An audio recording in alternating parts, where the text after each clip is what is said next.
Sycamore Record. Qui n'a jamais eu cette envie de vivre plus longtemps, de voler quelques années au temps qui passe? C'est une quête. Complètement. Et aujourd'hui, on se penche sur une source très particulière qui aborde ça, mais sous un angle purement spirituel. Oui. On a le résumé d'un enseignement qui a été donné il y a à peine 2 jours, le 8 février 2026, par un prédicateur qui s'appelle Chirac Dossou. Et ce qui est intéressant, c'est pas juste le sujet, c'est vraiment la méthode. Le texte est court, il est hyper dense, mais il construit tout un système en fait autour d'une seule image. C'est ça. C'est presque une architecture philosophique. Exactement. Donc notre but, ça va être de décortiquer un peu cette thèse qui s'intitule « Le secret de la longévité ». L'idée de départ, elle est simple, mais elle est puissante. Et si la vie humaine, pour durer, devait suivre le modèle d'un arbre? Alors, déballons ça. Et ouais, faut être clair, dès le début, tout cet édifice y repose sur une seule fondation. Un seul verset biblique, Ésaïe 65, 22. Un seul? C'est fou de voir comment, à partir de cette unique phrase, l'auteur va tisser toute une analogie qui va guider son raisonnement. L'arbre, c'est pas juste une illustration, quoi. Non, c'est la structure même de la pensée. C'est la structure. Alors, avant de plonger, juste une petite précision pour que ce soit clair pour tout le monde. On va entendre souvent l'expression « en Christ ». Oui. Dans le contexte de ce texte, il faut simplement comprendre ça comme en s'appuyant sur les enseignements de Jésus comme fondation. Voilà. C'est le cadre de référence. C'est le postulat de départ. Tout le reste est construit là-dessus. Bon. Commençons par le commencement. Le texte part donc de ce verset qui compare la vie de l'homme à celle d'un arbre. Et pour que l'image frappe, l'auteur choisit pas n'importe quel arbre. Ah non. Il prend un vrai champion de la longévité, le baobab. Le baobab. Qui, nous dit le texte, peut vivre jusqu'à 1500 ans. L'image est saisissante. En fait, c'est une image très maligne. Parce qu'en parlant du baobab, il rend la promesse presque palpable. C'est ça. C'est plus une idée abstraite, c'est une réalité biologique qu'on peut observer. Le message en filigrane, c'est un peu « si Dieu le fait pour un arbre, pourquoi pas pour l'homme ?» La possibilité existe. Et ça nous amène logiquement à la question centrale que pose le texte, le vrai problème qu'il veut résoudre. Oui. Pourquoi l'homme ne vit-il pas comme un arbre, selon la promesse de Dieu? Si le potentiel est là, qu'est-ce qui coince? Et c'est là que l'argument devient, je trouve, intéressant. La réponse, elle n'est ni médicale, ni génétique. Pas du tout. Le texte dit pas « mangez mieux » ou « faites du sport », non. Il dit que le blocage est spirituel. Si on vit pas aussi longtemps, c'est parce qu'on n'applique pas certains principes. 6 clés, pour être précis. 6 clés. Qui sont les clés de la construction d'un arbre qui dure. Attends, avant qu'on détaille ces 6 clés, j'ai une question qui me vient. Cette approche est purement spirituelle. Comment est-ce qu'elle s'articule avec tout ce que la science nous apprend sur la longévité, la génétique, l'alimentation, l'environnement? Est-ce que ce texte ignore tout ça? C'est une excellente question. Alors, il ne les mentionne pas du tout. D'accord. On peut l'interpréter de 2 manières. Soit, oui, il les ignore, en considérant que le spirituel est au-dessus de tout, soit, et c'est peut-être plus subtil, il les voit comme des conséquences. Ah, d'accord. Dans cette logique, une vie spirituelle bien alignée, ça mènerait naturellement à des choix de vie plus sains, une meilleure gestion du stress. Le spirituel serait la cause première. Et la santé physique, une conséquence. Exactement. Mais le texte, lui, se concentre uniquement sur cette cause première. C'est un choix de focalisation très clair.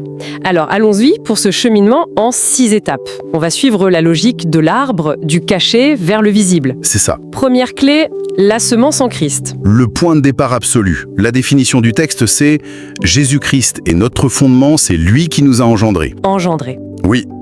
La semence, c'est l'ADN de l'arbre. L'idée ici, c'est que pour devenir un arbre qui dure, il faut avoir le bon code génétique, spirituel, dès le départ. C'est pas juste être une bonne personne, c'est être issu d'une origine spécifique. Donc, le salut est le prérequis non négociable. Une fois que la bonne graine est plantée, on passe à ce qui se passe sous terre. Deuxième clé, la racine en Christ. Le texte la décrit comme invisible mais essentiel. Et ça, c'est un point crucial. La racine, elle ancre, elle nourrit, elle t'a puisé les ressources. Mais en secret. Mais elle le fait en secret. Le texte insiste vraiment sur cette idée de discrétion et de profondeur spirituelle. Toute la solidité future de l'arbre dépend de ce travail invisible. Je comprends bien l'idée de la force cachée, mais je me demande, dans notre culture de la visibilité permanente, les réseaux sociaux, le personal branding, Ah oui, est-ce que ce concept de discrétion, il est encore audible? On valorise l'exact inverse. Il faut tout montrer, tout documenter. totalement. Et c'est probablement intentionnel de la part de l'auteur. Ce modèle, il propose une inversion des valeurs. C'est un contre-courant. Il suggère que la vraie force, la résilience, celle qui permet de traverser les tempêtes, elle ne se construit pas dans ce qui est liké ou partagé. Non, Elle se construit dans la vie intérieure, la discipline personnelle, des choses qui, par définition, ne se voient pas. La discrétion ici, c'est pas de la timidité. non, c'est une stratégie. C'est une stratégie de fortification. Ce qui pose une question intéressante d'ailleurs, est-ce que notre quête de validation extérieure, elle nous fragilise pas au final, en nous empêchant de développer ses racines? C'est une question qui pique un peu, hein? Une fondation solide et invisible donc. Après la semence et les racines, l'arbre commence à sortir de terre. On arrive à la troisième clé. Oui, La croissance en Christ. Et là, la définition est d'une simplicité désarmante. La croissance, nous dit le texte, nécessite la patience. un seul mot. Un seul mot. C'est un mot qui est une petite bombe dans notre culture de l'immédiateté. On veut tout de suite. C'est clair. La croissance d'un arbre, c'est l'anti-Amazon Prime, quoi. C'est un processus lent, quotidien. Souvent, tu ne le vois même pas à l'œil nu. C'est vrai. Et ce qui est fascinant, c'est que ce modèle, il voit pas la patience comme une attente passive. C'est une condition active de la construction. Active. Ça me fait penser à des concepts de psychologie très actuels, comme le gris, la ténacité. Des chercheurs comme Angela Duckworth qui ont montré que la persévérance sur le long terme, c'est un bien meilleur prédicteur de succès que le talent de base. C'est une connexion intéressante, ça. C'est une convergence assez inattendue. La patience, c'est de l'endurance active. Et cette croissance, patiente, j'imagine, elle mène à quelque chose de solide. Ce qui nous amène à la clé numéro 4. Le tronc en Christ. Voilà. La partie visible de la force. Le texte dit qu'il représente la stabilité dans la foi. Le tronc, c'est la colonne vertébrale. C'est ce qui permet à l'arbre de se tenir droit face au vent. Mais ce qui est puissant dans la métaphore, c'est qu'on comprend que ce tronc, il sort pas de nulle part. Non, Sa solidité, c'est la manifestation extérieure de tout ce qu'on a vu avant. La qualité de la graine, la profondeur des racines et la lenteur patiente de la croissance. la force visible, c'est la partie émergée de l'iceberg. Exactement. Sans le travail caché, le tronc n'est qu'une tige fragile. D'accord. Donc, si on suit la logique, on a planté la graine, développé des racines profondes dans la discrétion, grandi avec patience pour former un tronc stable, l'arbre est bien établi. Et les 2 dernières clés, on dirait qu'elles marquent un tournant.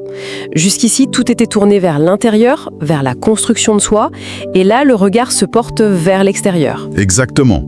L'arbre a atteint une certaine maturité. La question devient, à quoi sert-il? Un arbre, ça n'existe pas juste pour être un arbre. Non, Il a une fonction dans son écosystème. C'est le passage de l'être à l'agir, de l'individuel au collectif. je regroupe la 5e et la 6e clé alors. La 5e, les branches et les feuilles en Christ, leur rôle. Le voici. Être une source de bénédiction, utile aux autres, un ombrage pour son entourage. L'arbre se met au service. L'image de l'ombrage, je la trouve magnifique. L'arbre, il offre un abri, un réconfort, une protection, souvent sans même y penser, juste par sa présence. C'est vrai, L'utilité, c'est pas forcément une action frénétique. C'est aussi une qualité d'être qui a un impact positif. donc la longévité, c'est pas juste durer pour durer. Dans cette vision, non. C'est durer pour servir. Et ce service, il attend son apogée avec la dernière clé, le but ultime de l'arbre, les fruits en Christ. La finalité. Le résultat concret de tout le processus. Il s'agit, dit le texte, de manifester de bons caractères et de bonnes œuvres. Voilà.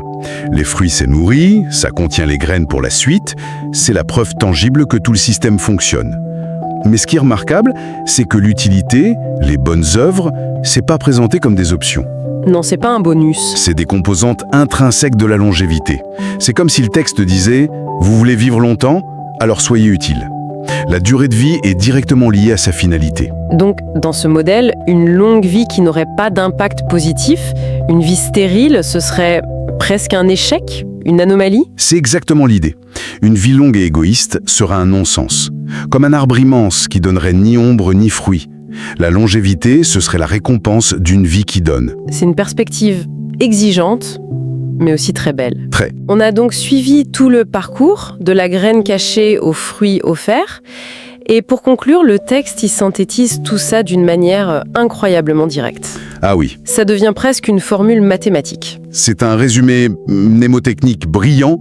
Après toute cette poésie, on a une équation simple, claire, qu'on peut retenir. C'est un excellent outil pédagogique en fait. Je lis cette formule finale. LA, longévité, égale salut, plus discrétion, plus patience, plus stabilité, plus influence positive, plus bonnes œuvres. C'est limpide. C'est ça. Et ce qui est fascinant, c'est de voir comment chaque mot de cette équation, il correspond parfaitement à une étape de notre arbre. C'est vrai. C'est pas une nouvelle idée, c'est le résumé parfait. Le salut, c'est la semence. La discrétion, ce sont les racines. La patience, c'est la croissance. La stabilité, c'est le tronc. L'influence positive, les branches et l'ombre. Voilà, Et les bonnes œuvres, les fruits. c'est bouclé. C'est bouclé. C'est une construction intellectuelle qui est incroyablement cohérente. Qu'on y adhère ou pas d'ailleurs, on est obligé d'être frappé par la rigueur de la structure. Absolument. C'est une manière très élégante de boucler la boucle et de donner à l'auditeur une seule phrase qui résume tout l'enseignement. Bon, alors, récapitulons. On est parti d'une promesse de longévité incarnée par le baobab. On a démonté cette métaphore de l'arbre étape par étape pour comprendre cyclé spirituel. De la semence au fruit. Et on arrive à cette équation finale qui résume tout. Alors, si on prend un peu de hauteur, qu'est-ce que tout ça signifie au fond ? L'idée centrale qui se dégage, et qui est peut-être la plus universelle, c'est que la longévité, c'est pas quelque chose qu'on subit. Ou qu'on reçoit passivement. Voilà, c'est pas une loterie génétique ou un coup de chance. Dans cette vision du monde, c'est le résultat d'un processus de construction, un processus actif, intentionnel, cohérent. C'est un projet de vie. C'est un projet de vie. Une vie longue est présentée comme une œuvre qui se bâtit jour après jour en suivant des principes clairs. La durée de la vie serait la conséquence directe de sa qualité. De sa profondeur et de sa finalité. C'est ça. Une construction active plutôt qu'une attente passive. C'est une perspective qui responsabilise beaucoup en fait. Ça met l'accent sur ce qui dépend de l'individu, ses fondations, sa patience, son impact. C'est une sorte de feuille de route pour bâtir une vie qui, par nature, serait destinée à durer. C'est exactement ça. La longévité, c'est plus seulement une question de combien de temps, mais de comment.